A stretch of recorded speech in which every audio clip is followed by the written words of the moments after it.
குழந்தைகளுக்கெல்லாம் summer leave விட்டாச்சு. இந்த லீவ்ல குழந்தைங்களை எப்படி சமாளிக்கிறது டாக்டர்? ரொம்ப வீட்டுக்குள்ள என்ன பண்றதுனே தெரியல. எப்போதும் டிவியை பார்த்துட்டே இருக்காங்க, சோஃபால படுத்துட்டே இருக்காங்க, எந்த ஒரு ஆக்டிவிட்டியுமே இல்லை. என்ன பண்றது டாக்டர் அப்படின்னு நிறைய பேரண்ட்ஸ் சொல்றதை நம்ம கேட்க முடியுது. ஆக்சுவலாக இந்த லீவை குழந்தைகளுக்கான ஒரு லைஃப் ஸ்கில்லை டெவலப் பண்ணுற ஒரு டைமாக நம்ம எடுத்துக்கிறது ரொம்ப ரொம்ப முக்கியமான விஷயம். ஏன்னா இப்போ இருக்கிற குழந்தைங்களுக்கு நிறைய பேருக்கு ஒரு வீட்டுக்குள்ளே ஒரு அம்மாக்கோ இல்லை அப்பாக்கோ ஒரு ஹெல்ப் பண்ணணும், ஒரு வேலை செய்யணும், நம்ம சாப்பிட்ட தட்டை கழுவணும், இல்லை நம்ம சிந்தின தண்ணியை துடைக்கணும், இந்த மாதிரியான ஒரு பேசிக் விஷயங்கள் கூட நம்ம விடாமல் இருக்கோம். ஏன்னா குழந்தை செய்ய தெரியாது, கையை கழுவுனா கூட தண்ணியை கீழே சிந்திடுவா அப்படின்னு சொல்கிற அம்மாக்கள் நிறைய நம்ம பார்க்க முடியுது. 10 வயசான குழந்தை கூட சாப்பாடு ஊட்டி விடுற அம்மாக்களை இன்னும் நிறைய பார்க்க முடியுது. இது எல்லாம் குழந்தைங்களோட மோட்டார் ஆக்டிவிட்டியும் குழந்தைங்களோட இன்டெலிஜென்ஸையும் பாதிக்கும் அப்படின்னு சொன்னால் அவங்களால நம்ப முடியுதா? ஃபாரின்லலாம் நிறையா ஸ்கூலில் துணி துவைக்கிறதும் அயர்ன் பண்ணுறதும் குக் பண்ணுறதுமே ஸ்கூலில் ஒரு கிளாஸாக வச்சு சொல்லி கொடுத்துட்ருக்காங்க. ஏன்னா இந்த டே டு டே ஒர்க் அப்படிங்கிறது குழந்தைகளோட டெவலப்மெண்ட்லையும் அவங்களோட மென்டல் ஹெல்த்துக்கும் ரொம்ப இம்பார்ட்டண்ட். நம்ம குழந்தைங்களை தனக்கான வேலையை தானே செய்ய வச்சு பழக்கிட்டோன்னா அவங்களோட செல்ஃப் கான்ஃபிடென்ஸ் இன்க்ரீஸ் ஆகும், ஃபேமிலி மெம்பர்ஸோட இருக்கிற பாண்டிங் ஸ்ட்ராங் ஆகும்.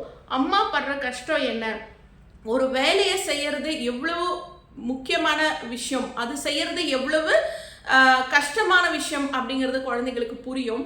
இது ஒரு ஃபேமிலி பாண்டிங்காகவும் நம்மளோட குழந்தைங்களோட ஃப்யூச்சருக்காகவும் யாரும் டிபெண்ட் பண்ணி இல்லாமல் அவங்க ஒரு செல்ஃப் கான்ஃபிடென்ட்டான ஒரு பர்சனாக மாறுறதுக்கும் இந்த வீட்டு வேலைகள் செய்கிறது அப்படிங்கிறது ரொம்ப ரொம்ப முக்கியம். ஸோ சம்மர் டைமில் அதுக்குன்னு ஒரு டைமை ஒதுக்குங்க. டிவி பார்க்கறதுக்குன்னு ஒரு டைமு, விளையாடுறதுக்குன்னு ஒரு டைமுன்னு ஒரு ஷெட்யூல் போட்டு நம்ம குழந்தைங்களை வழி நடத்த முடியும். வீட்டில் என்னென்னலாம் வேலை செய்ய வைக்கிறது டாக்டர், சின்ன குழந்தைக்கு என்ன வேலை கொடுக்கறது அப்படின்னு தான் நிறையா அம்மாக்கள் கேட்குறத நம்ம பார்க்க முடியுது. எந்த வேலை வேணாலும் குழந்தைங்க செய்ய முடியும். பாத்திரம் கழுவுறதோ இல்லை துணி துவைக்க போடுறது, வீடு கூட்ட வைக்கிறது, இந்த மாதிரி சின்ன சின்ன வேலைகள். காய்கறி வாங்கிட்டு வர கடைக்கு அனுப்பலாம். ஒருத்தவங்களோட எப்படி பேசணும், கடைக்கு போனால் எப்படி மணி ஹேண்டில் பண்ணணும், வீட்டுக்கு ஒரு கெஸ்ட் வர்றாங்கன்னா அவங்கக்கிட்ட எப்படி பேசணும். நிறையா குழந்தைங்க வீட்டுக்கு கெஸ்ட் வரும்போதெல்லாம் ஒரு டிவியை பார்த்துட்டோ இல்லை செல்ஃபோனை பார்த்துட்டோ அவங்களை பெருசாக கண்டுக்காமல் இருக்கிறதா நம்ம பார்க்க முடியுது.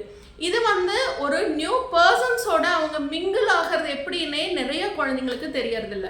ஸோ வீட்டுக்கு ஒரு கெஸ்ட் வர்றாங்கன்னா அவங்கக்கிட்ட எப்படி மூவ் பண்ணணும், அவங்களுக்கு தண்ணி கொடுக்கணும், ஸ்நாக்ஸ் கொடுக்கணும், அவங்கக்கிட்ட எப்படி பேசணும் அப்படிங்கிறது எல்லாம் கூட நம்ம கற்றுக் கொடுக்கலாம். இது எல்லாம் அவங்க லைஃபுக்கான விஷயம். ஒரு குழந்தைக்கு கம்ப்யூட்டர் கற்றுக்கிறது மட்டும் முக்கியம் இல்லை. ஒரு குழந்தை பெருசாக சயின்டிஸ்ட் ஆகிறது இல்லை ஸ்பேஸை பற்றி கற்றுக்கிறது இது மட்டுமே லைஃபுக்கு முக்கியமான விஷயம் இல்லை. ஃப்யூச்சரில் இந்த மாதிரி டே டு டே வேலைகள் செய்கிறதுக்கு இப்போ ஆள் கிடைக்கலாம், ஆனால் ஃப்யூச்சரில் இருக்காது. ஸோ நம்ம குழந்தைங்களுக்கு யாரையும் டிபெண்ட் பண்ணி இல்லாத அளவு இது ஒரு கஷ்டமான வேலை அப்படின்னு தெரியாமல் ஒரு ஜாலியாக ஈஸியாக எல்லாரும் சேர்ந்து குடும்பத்தோட அந்த ஹவுஸ் ஹோல்ட் ஒர்க் பண்ணுறது அப்படிங்கிறது சம்மரில் பாசிபிள். அதை குழந்தைங்களுக்கு பண்ண வைங்க, அது அவங்க ஃப்யூச்சருக்கு நல்லது. அது மட்டும் இல்லாமல் இந்த வேலைகளை ஒரு ஜெண்டர் டிஃப்ரென்ஸ் இல்லாமல் பண்ண வைங்க. இது பையன் செய்கிற வேலை, இது பொண்ணு செய்கிற வேலை அப்படிங்கிற எந்த டிஃப்ரென்ஸும் குழந்தைகளுக்கு நம்ம காட்டக்கூடாது. ஒரு பையன் ஒரு பொண்ணு இருக்கிற வீட்டில் பெரும்பாலான பேரண்ட்ஸு இந்த மாதிரி ஹவுஸ் ஹோல்ட் ஒர்க்கை பொண்ணுக்கும் வெளியில் போய் கடைக்கு போயிட்டு வர்றது இல்லை இந்த மாதிரி வேலைகளை பையனுக்கு மட்டுமே கொடுக்கறத படித்த பேரண்ட்ஸ் கூட பண்ணிகிட்ருக்காங்க. ஆனால் இந்த ஜெண்டர் டிஃப்ரென்ஸ் இல்லாமல் பையனும் பொண்ணும் எல்லாரும் வீட்டில் பாத்திரம் கழுவலாம், எல்லாரும் வீடை துடைக்கலாம், எல்லாரும் வீட்டை கூட்டலாம், எல்லாருக்குமான வேலை இது.